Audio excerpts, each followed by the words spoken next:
हा क्वेश्चन राज्यसेवा पूर्व परीक्षा 2021 ला विचारलेला होता। खालीलपैकी कोणत्या पेशी घटकाभोवती पटल आवरण नसते? याचा आन्सर आहे रायबोझोम। यासाठी 8वीचं स्टेट बोर्ड रेफर करेल। सामान्य विज्ञान इयत्ता 8वी।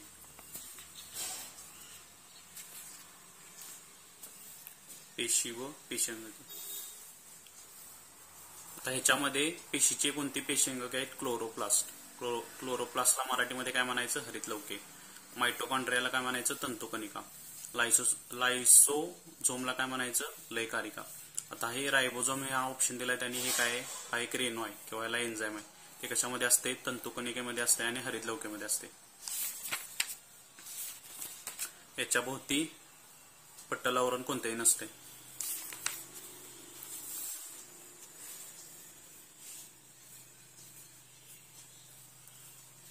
रायबोझोम्स फॉस्फेट कण डीऑक्झीरायबो न्यूक्लिक आम्ल डीएनए रेणू असल्याने प्रथिन संश्लेषित करू शकतात। म्हणजे हा काय आहे? रायबोझोम काय आहे?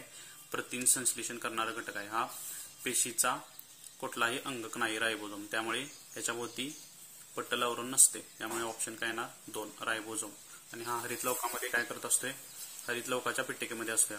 हरितलवकाच्या पेटिकेमध्ये प्रकाश संश्लेषणासाठी कोणत्या विक्रिया असतात? Enzymes, DNA, ribosome. तंतुकणिका व लवके यामध्ये डीएनए व रायबोझोम असल्याने ही अंगके स्वतःची प्रथिने तसेच तयार करू शकतात। म्हणजे हे प्रथिन तयार करण्यासाठी वापरणारा काय? विकर किंवा रेणू आहे। त्यामुळे ह्याच्या भोवती कोणतेही पटल आवरण नसणार आहे। क्लोरोप्लास्टला मराठीमध्ये म्हणायचं हरितलवके, मायटोकॉन्ड्रियाला म्हणायचं तंतुकणिका, लायसोझोमला म्हणायचं लयकारिका। हे सगळे काय? पेशीचे अंगके आहेत।